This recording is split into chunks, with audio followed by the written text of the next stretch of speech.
esteemed guests, and dear audience. Thank you for joining us as we step into the pulse-pounding world of algorithms of ACLS, Advanced Cardiac Life Support, where seconds save lives and trained individuals become heroes of survival, and unveil the vital skills and knowledge that will revolutionize the rescue of rhythm. Let us rewrite the destinies. As you can see, we have a scene of an ICU. ICU की setting हमने क्यों choose की है?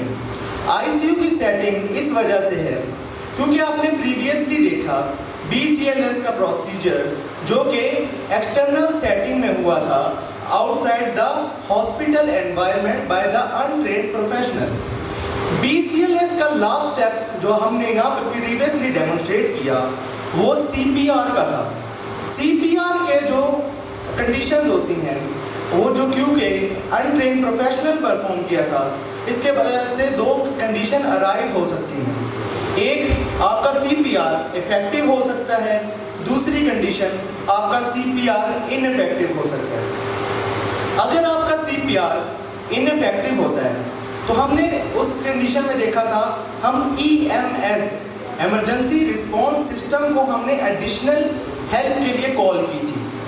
Additional help क्योंकि approach हो चुकी होती है वहाँ पे, तो आप क्या करते हैं, उनको हैंड ओवर करते हैं अपना पेशेंट, जो कि फर्दर उनको हॉस्पिटलाइज करते हैं और ICU में उनको हैंड ओवर करते हैं ACLS advance cardiac life support protocol के लिए। क्योंकि ये क्रिटिकल एक्शंस हैं जो कि सिर्फ ट्रेन प्रोफेशनल्स जैसे कि डॉक्टर या ट्रेन नर्सेज परफॉर्म कर सकती हैं। किसके लिए?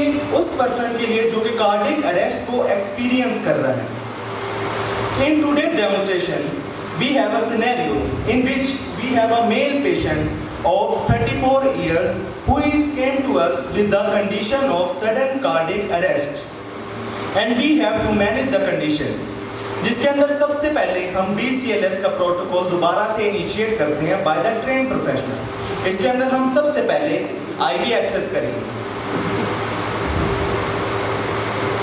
IV एक्सेस के साथ हमने उनके वाइटल्स पेशेंट के मॉनिटर करने हैं ताकि हमें कंडीशन का सही तरीके से अंदाज़ा लग सके कि हम किस कंडीशन को डील करने जा रहे हैं।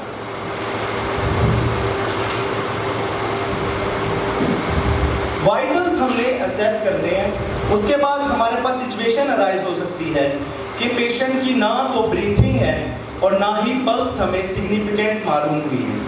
इस कंडीशन के बाद हम क्या करते हैं, हमारा मेन गोल होता है पेशेंट की हार्ट रिदम को रिस्टोर करना और उसकी एयरवे को मैनेज करना। जैसे कि मिस्टर जॉनिथन ने बताया है कि हमारे पास पेशेंट जो है कार्डियक अरेस्ट आया हुआ है, तो हम लोगों ने जो है फर्स्ट ऑफ ऑल इसकी एयरवे क्लियर करनी है।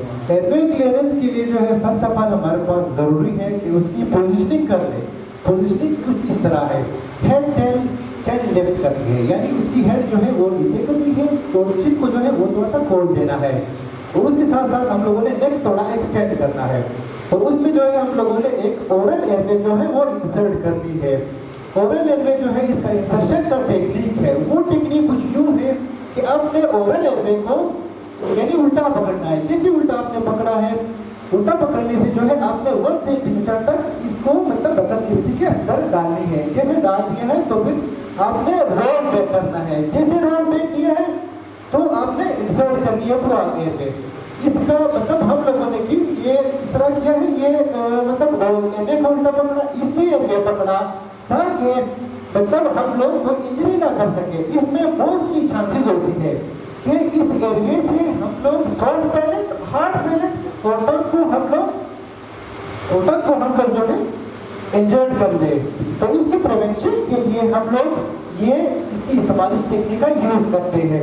तो इसलिए एयरवे हम लोग डालते क्यों है, वो इसलिए डालते हैं ये पेशेंट अनकॉन्शियस कंडीशन पे है, पेशेंट की टंग फॉल भी हो सकती है, पेशेंट का टंग बाइट भी कर सकता है, तो इसलिए हम लोग ओरल एयरवे की इंसर्शन करते हैं। तो इसके बाद आते हैं हम लोग ऑक्सीजन एयरवे, जिसे हम लोगों ने डाल दिया है, तब हम लोग क्या कर सकते हैं, तब पेशेंट को हम लोग प्रॉपर ऑक्सीजनेट कर सकते हैं।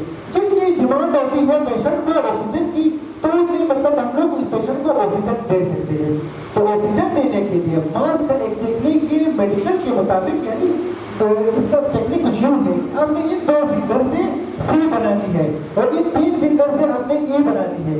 ये सी जो है आप कंप्रेस करोगे मास्क पे और ये सी ई जो है आपने कंप्रेस करनी है मंडबल के साथ। तो ये मैं मतलब इसको मैं ब्रेथ दे रहा हूँ पेशेंट को, यानी जैसे मैंने ये प्रेस कर दिया मास्क यहाँ पे, तो ये 3 उंगलियां जो है लोगों ने इसे मंडबल पकड़ लिए है। तो मंडबल पकड़ने से जो है क्या होगा, पेशेंट को प्रॉपर जो है वो ऑक्सीजन मिलेगा। इसे हम लोग 2 से 3 ब्रेथ देंगे, अम्बू बैग के 2 से 3 ब्रेथ देंगे। अम्बू बैग में याद रहे हम लोगों ने ऑक्सीजन भी कनेक्ट की है। तो 2 से 3 ब्रेथ देने के बाद हम लोग 30 चेस्ट कंप्रेशन देंगे। 1, 2, 3, 4, 5, 6, 7, 8, 9, 10, 11, 12, 13, 14, 15, 16, 17, 18, 19, 20, 21, 22, 23, 24, 25, 26, 27, 28, 29, 30। ये साइकिल हम लोगों ने 2 से 3 मरतबा रिपीट करनी है। 2 से 3 मरतबा जो हम लोगों ने रिपीट करनी है। अगर मतलब ये है कि पेशेंट हमारा वेल कंडीशन में नहीं आया, तब हम लोगों ने जाना है डायरेक्ट एटीटी पे। एटीटी क्या है? ATT endotracheal tube. Endotracheal tube हम लोगों ने पेशेंट को पास करनी है। तो एंडोट्रेकियल ट्यूब पास करने के लिए हमारे पास मेडिकल इक्विपमेंट का होना बहुत ही जरूरी है। तो मेडिकल इक्विपमेंट जो हमारे पास है, लेरेंजोस्कोप। लेरेंजोस्कोप से हम लोग क्या करते हैं, लेरेंजोस्कोपी करते हैं। नेक्स्ट जो है हमारे पास जो एटीटी होता है वो 2 टाइप्स की होती है, एक कफ वाली होती है, एक विदाउट कफ की होती है। कफ वाली हम लोग मोस्टली यूज करते हैं। क्यों यूज करते हैं? इसलिए यूज करते हैं, इसमें कफ होती है। कफ का मतलब फायदा क्या है? इसका फायदा ये है जैसे कि हम लोग इंसर्ट करते हैं ट्रेकिया में ये एटीटी ट्यूब, तब क्या करते हैं, तब हम लोग इसमें एयर इन्फ्लेट करते हैं। एयर इन्फ्लेशन के साथ क्या होता है, ट्रेकिया में जो है ये वहाँ पे कोई वायरल पार्टिकल ट्रेकिया में नहीं जा सकेगा, तो इसलिए ये एयर हम लोग इन्फ्लेट करते हैं। एयर इन्फ्लेशन का जो है 5 to 10 ml एयर हम लोग इन्फ्लेट करते हैं। तो मोस्टली हम लोग जो यूज करते हैं इस पेशेंट में ये कफ वाली एटीटी ट्यूब। और एटीटी ट्यूब किस तरह हमने डाली है, उसका डालने का मेथड और टेक्निक किस तरह है। लेफ्ट हैंड से आपने लेरेंजोस्कोप पकड़नी है। जैसे लेरेंजोस्कोप पकड़ ली आपने, वही मेथड जैसे मैंने शुरू में बताया था, वही position head tail chain lift कर दिया, हेड टेल कर दिया। आपने जाना है ये जैसे मतलब यानी लेफ्ट साइड से मैं जा रहा हूँ, लेफ्ट साइड से जैसे मैं गया तो मैं दरमियान से टंग को उठा लूंगा। टंग को जैसे मैंने उठा लिया तो मुझे ट्रेकिया इजीली विजिबल हुआ। जैसे वो विजिबल हुआ तो मैंने एटीटी ट्यूब इंसर्ट किया ट्रेकिया में। जैसे ट्रेकिया में इंसर्ट हुई, याद रहे कि इसमें मतलब जैसे एटीटी ट्यूब हमने इंसर्ट की तो इसकी एक फार्मूला है, फार्मूले के तहत जो है लोगों ने इतनी इंसर्ट करी है। यानी मैंने सपोज 7 ट्यूब ली है, 7 नंबर की बड़ो मेडल के लिए 7 नंबर की जैसी ट्यूब ली, 7 को जरा मल्टीप्लाई करने जरूरत करना है 3 से 21 सेंटीमीटर आता है। जैसे 21 सेंटीमीटर आता है लोगों ने 21 सेंटीमीटर ही इंसर्ट करनी है। क्यों? वो इसलिए ताकि एटीटी ट्यूब मतलब प्रॉपर क्रेनिया में जो है मतलब इंसर्ट हो जाए।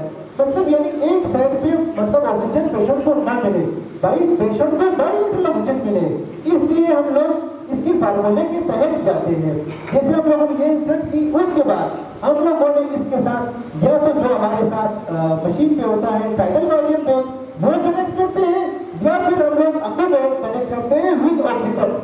तो इसे मतलब क्या होगा, इसे पेशेंट को 100% ऑक्सीजन मिलेगा।